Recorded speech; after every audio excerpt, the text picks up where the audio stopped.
issue niya, naglo-lose na yung connection niya.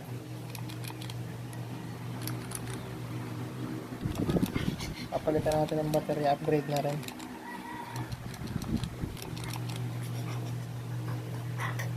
Ito yung battery niya.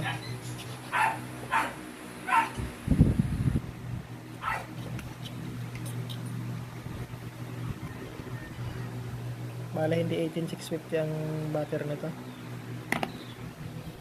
Ito siya.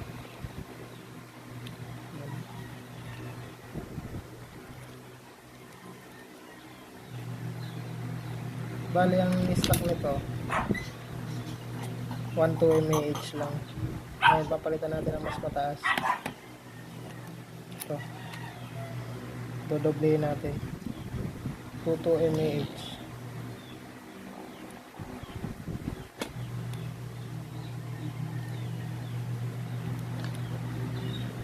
Nabili ko lang sa Shopee to. Ito lang ang available na pinakamataas. Ni CD SC. Bale, ito na nga, binubuksan natin itong battery pack.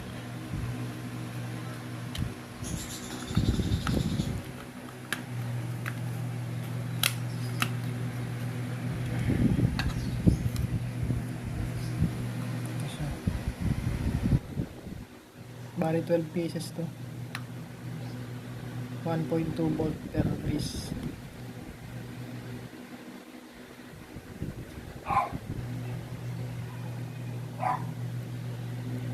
Ito yung issue niya, kaya naglulos. Putol na pala yung isang connection. Ayusin na natin ito.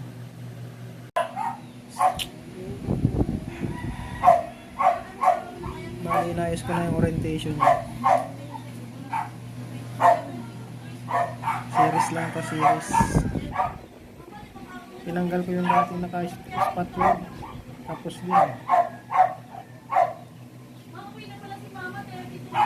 Ito na mga ka-DIY. Almost done na tayo.